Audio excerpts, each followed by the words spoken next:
Welcome to the final installment of me ranking every single common magic item in D&D. You may see this shot a couple of times during the video. It's editing, Tom. This is just things I forgot while doing the original filming. In any case, let's launch into this. I hope some of you have been waiting for this video. That would be nice. But at the end, we are going to get to exactly which is the greatest magic item in the common sphere for impact on society, culture, and the world. You might not be expecting my answer, so stay tuned to the end for that.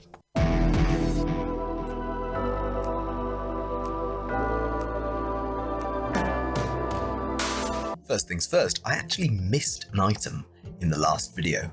Nobody noticed. The Potion of Comprehension, when drunk, confers the effects of comprehend languages on the drinker for 1 hour. This allows the user to understand any written language while they're touching the surface it is written on, and to understand any spoken language they hear. This is certainly a useful ability. It facilitates coordination between all peoples of a world, and helps with the understanding, the inherent translation of text. Add to this that in Xanathar's Guide to Everything's rules, crafting costs are halved for any item that is consumable, like a potion, and you have the ability to ensure that nuance and meaning are not lost in tense conversations or negotiations. As long as ancient text remains, you can glean its meaning pretty simply, and we're not dealing with strict one-to-one translation.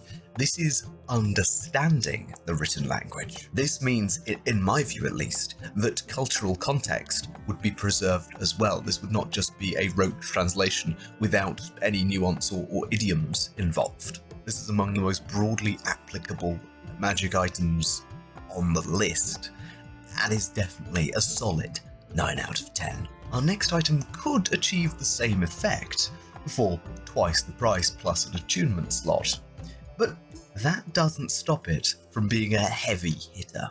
We now come to what most people would consider to be the single strongest common magic item in the entire game, the Spell-Wrought Tattoo. These items are really powerful in the hands of player characters. They allow the casting of cantrips, or let's be honest, first level spells, really, with no material components and a DC 13 save, which isn't bad, and a +5 to hit. The spell scroll, there's no risk that you'll fail to cast it. Only downsides are that you get a cool glowing tattoo while you haven't used the spell yet.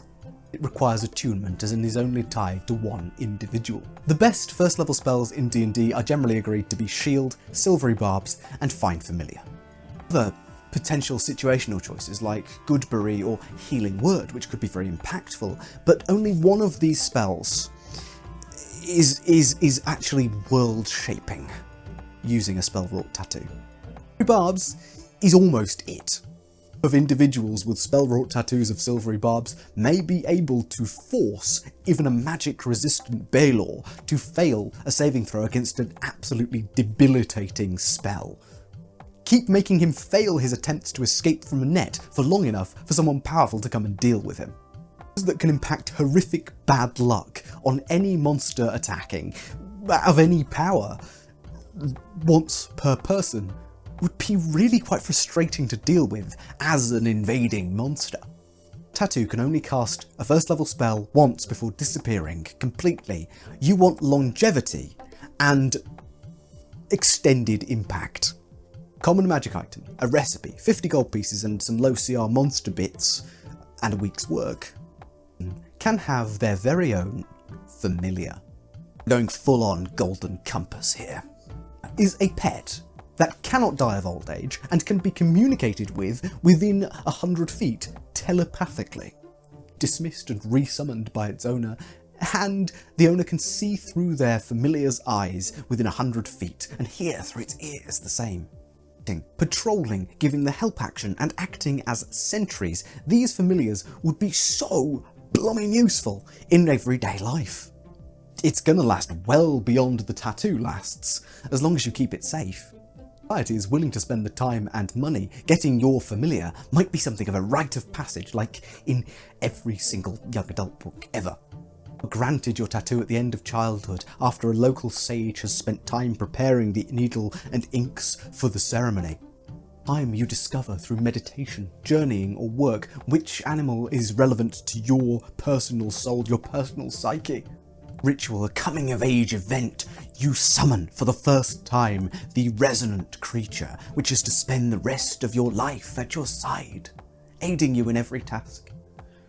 Fundamentally shifts society. To be very careful around animals. It could just be a neighbour being a bit nosy. A familiar might be the ultimate taboo, as might letting yours die. The tattoo's magic is long gone. May save up money for ages to buy a tattoo to keep their younger ones safe. With no familiar may be judged as poor, careless, or unloved. Crave companionship as a species. Spirit companion made just for us, with whom we can share our deepest thoughts and emotions, is the exact way that we end up domesticating wolves and turning them into dogs. And your dog can telepathically communicate with you, and because your dog is actually an owl, it can also show you what it feels like to fly. My table, I am quite strict about who counts as being capable of helping with any given action. Theoretically, by the rules, having a familiar around makes you better at literally everything you do. Be that an ability check, it fetches you tools and helps you with that, or even attack rolls by, distracting an enemy. Limited to one a person, unlike the awakened shrub. Due to the potential of giving you a lifelong familiar, the spell-wrought tattoo gets a 10 out of 10. The Spyglass of Clairvoyance is a reward from the franchise mechanic of Acquisitions Incorporated. It allows you to look at a location that is obscuring your view and make a DC 15 wisdom check with cartographer's tools to map the area within it, within 3 miles. This can be done once per day. Reasonably useful for the development of surveying natural territory, but it is a tad underwhelming when cartography would already be massively transformed by the fact that certain creatures can just fly. 3 out of 10. 3 staves next. Adornment allows you to levitate up to 3 objects which can weigh no more than 1 pound atop the staff. Bird Calls allows you to spend one of its charges to make a certain selection of bird noise. It has 10 charges. And Flowers permits the growth of a flower of your choice, again, with 10 charges. As long as that flower is non-magical and harmless. None of these are terribly useful except for magic tricks, but the Staff of Flowers is probably the most useful of the lot. It can see some use in botanical research, allowing flowers to grow which are not common to this location or very rare indeed. But you're not going to be able to grow any poisonous plants or anything like that. Adornment might be a cool way to carry magic stones or ammunition placed down in the ground in front of a slinger to use as ammunition and kind of a stand, but it's not terribly useful outside of that. Adornment gets a 3 out of 10. Bird Calls is a 2. I mean, it's literally a skill that some people have just learned to do. And Flowers gets a 6 out of 10 for botanical purposes and its ability to aid in research and grafting of rare flowers, moving them around the world and enabling them to be widely proliferated. The Strixhaven Pennant gives off 20 total feet worth of light when it's waved around. 1 out of 10. The Talking Doll is a really strange one. Go with me on this. It can be pre-programmed to say up to 6 phrases of up to 6 words long as it's attuned to someone.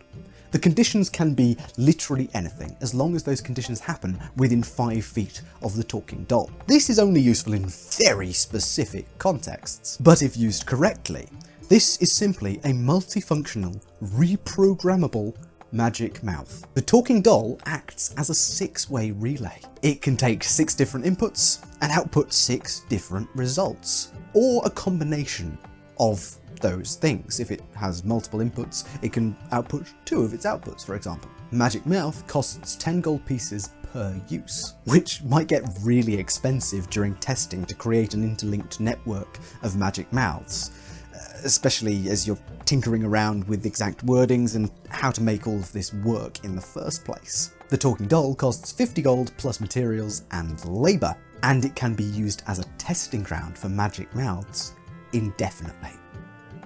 It can also be something of a circuit breaker among a system of magic mouths. If your automated magic mouth machine is broken, repeating things, or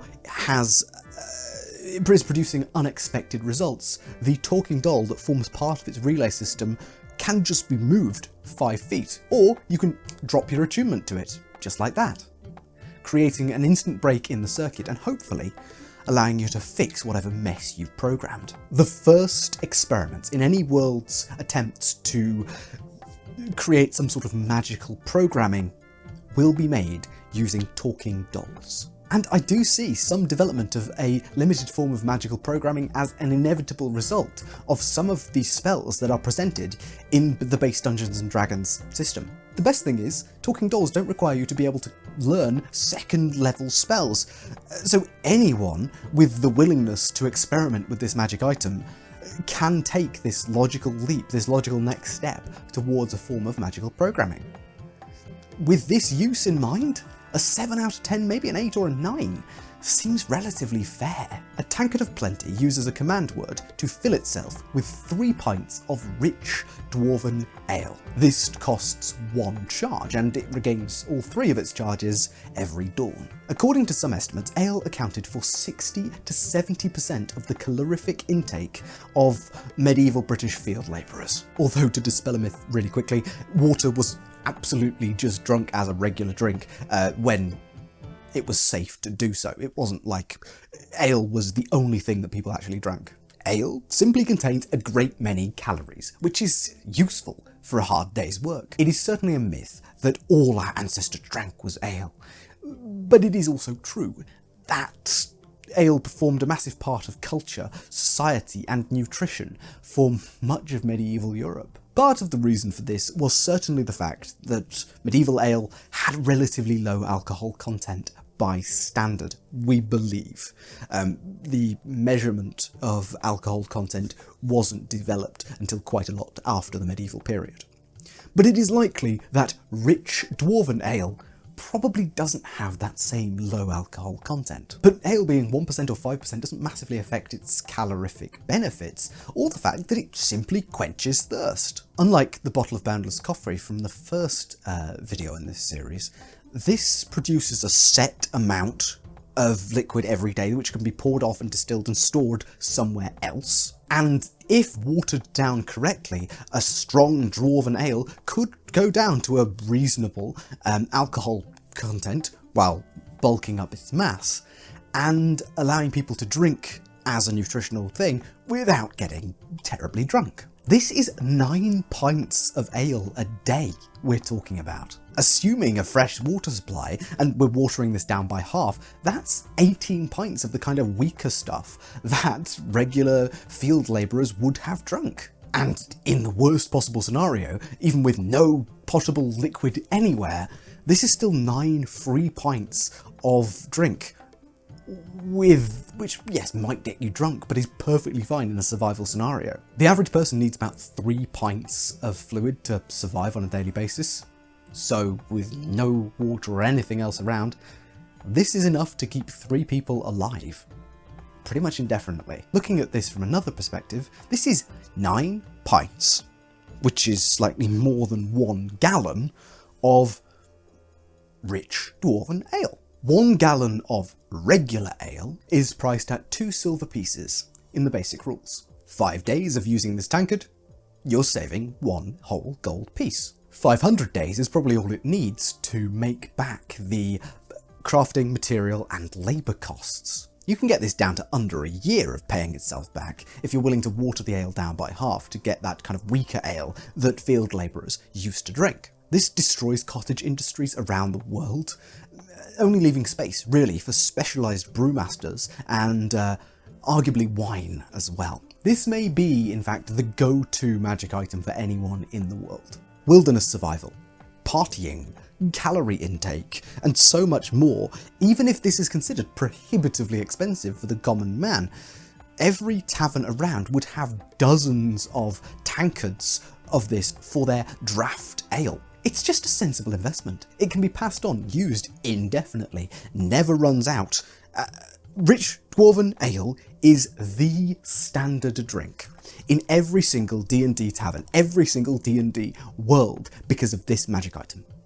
10 out of 10. The tankard of sobriety is an interesting one, although it doesn't combo with a tankard of plenty under most interpretations, as it allows non-magical alcohol, which is poured inside it, to still taste great, but not give the effects of drunkenness. I will say that this discusses none of the other potential negative implications from drinking alcohol. It might be useful for serving kids in taverns or kids in a pinch where they absolutely need to drink ale because the water is unsafe, but it's not terribly useful. 3 out of 10. The thermal cube is a 3-inch cube which generates enough heat to keep the temperature within 15 feet of itself at 35 degrees Celsius, or 95 degrees Fahrenheit, if you're so inclined. Nowhere does this specify air temperature either, although dry heat is indicative of this fact. We could theoretically then use this to power a 15-foot cube of warm, comfortable water, or to melt ice really quickly in frigid conditions. Travelling in any cold conditions is no bother either. As long as you stick close by the cube, there's no worrying about temperature at all, as long as you're still protecting yourself from all of the environmental hazards that bad weather in frigid tundra might place on you.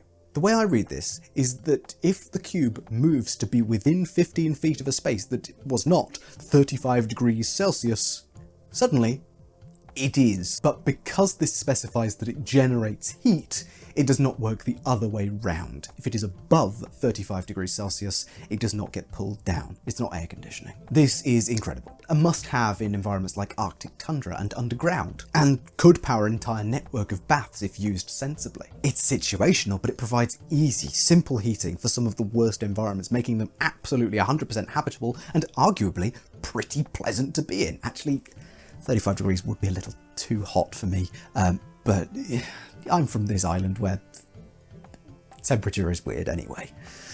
9 out of 10. The unbreakable arrow is unbreakable unless it's in an anti-magic field. How powerful this is entirely depends on your definition of broken. If broken means separated or caused to be separated by a blow, shock, or strain, then we're okay in terms of power level. If it means to become inoperative, we have a problem. With the former, the arrow can be dulled, scraped, or blunted as normal. It just can't be snapped into multiple different constituent parts. In the latter, this means that the arrow can in no way be dulled or blunted or shifted from its original form that would require it to be, an arrow. So it needs to stay sharp, it needs to stay capable of piercing through potentially armor with its metal tip, which, in this case, cannot be ever dulled. This makes it the most effective tool ever, requiring no sharpening, eventually always leaving its mark, whether through cutting meat or as a stone carver's fine tool, or in any sort of, maybe as a chisel. This can be anything. It is a multi-tool, essentially. Heck, it could even be used as a surgeon's instrument. I mean, even in the first case, this is, depending on interpretation, potentially a poor man's immovable rod. If wedged properly in between two anchors, this essentially becomes able to carry as much weight as you need, seeing as it can't shear or snap. The unbreakable arrow becomes the perfect winching point in any construction project. It's also a real pain to remove from a wound, although that is arguably minor in comparison.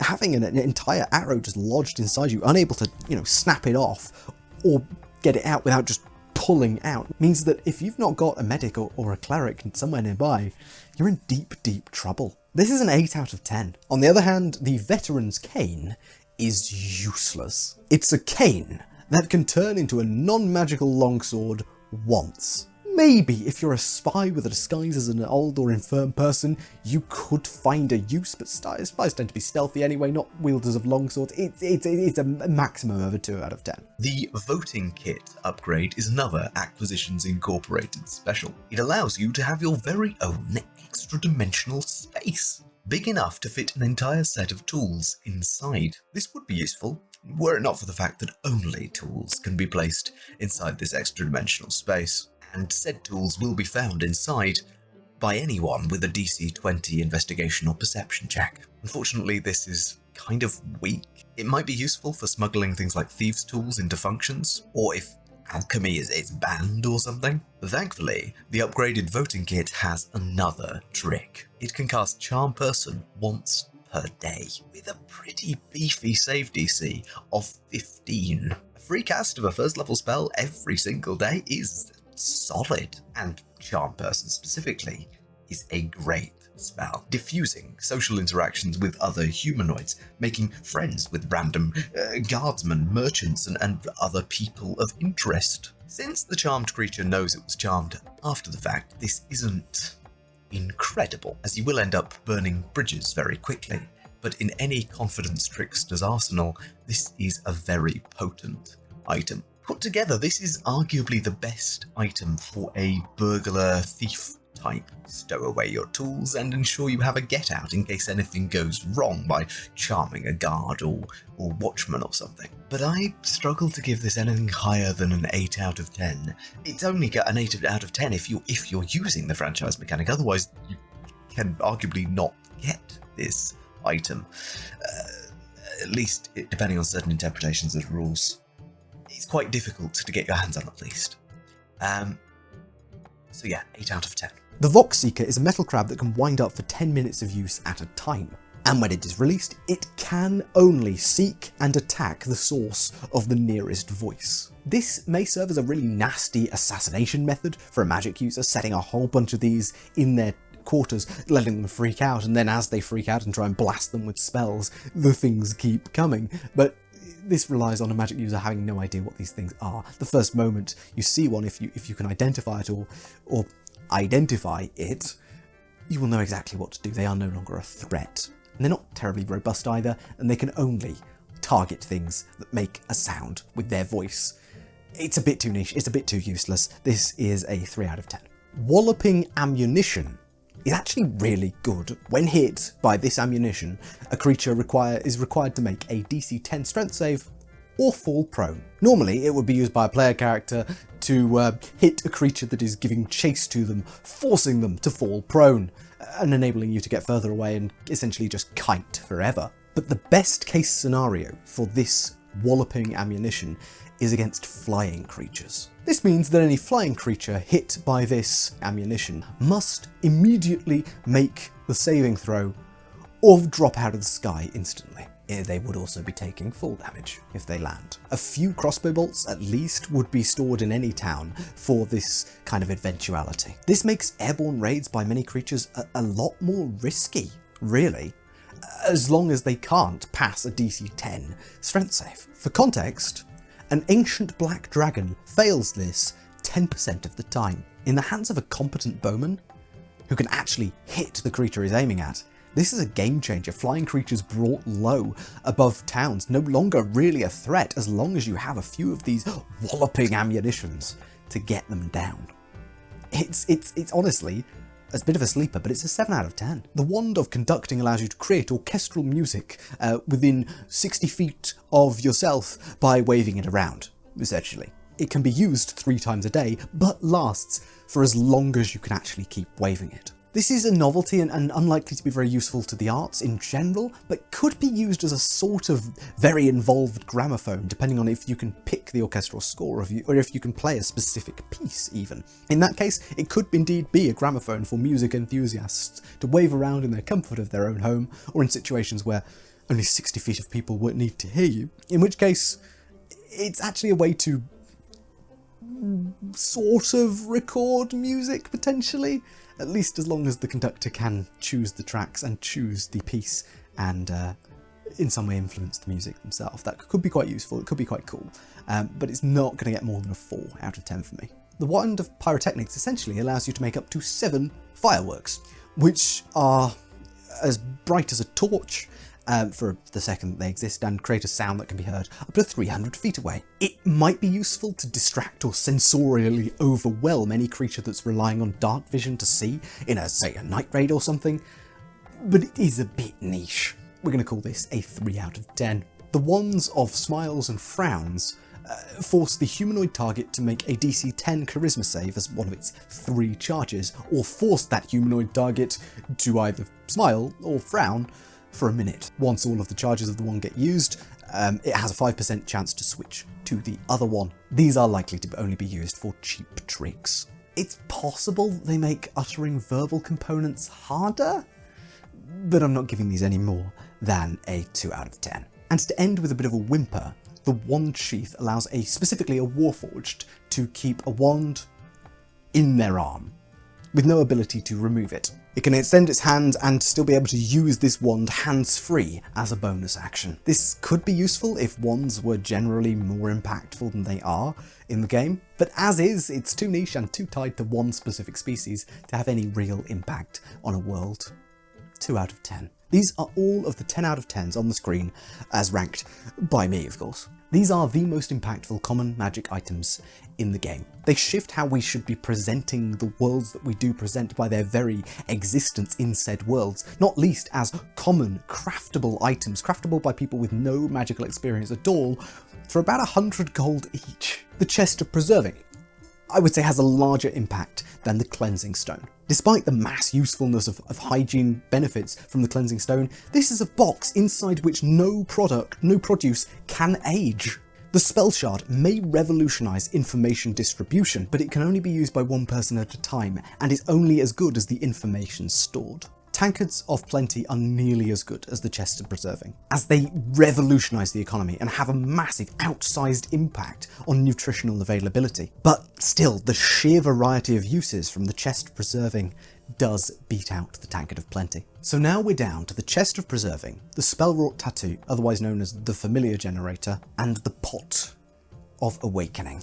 I think that the Familiar Generator comes in third, despite its massive society-shaping potential. It shifts personal identity, animal rearing, scouting, and guarding, but it is limited to one per person at a time. But I do think, and I am going to argue, that the Pot of Awakening might actually be more impactful, more significant than the Chest of Preserving, which does come in a close second. The ability to create a sapient creature from a shrub, which only relies on photosynthesis to survive, creates such an outsized impact on labour, especially as you can literally just order them around. It also has massive impact on food production. Critically, in regions that have the ability to grow plants, these have an outside impact on food production as well. An army of labourers who don't require any of the food that they're helping to grow, and who actually benefit from being outside doing labour,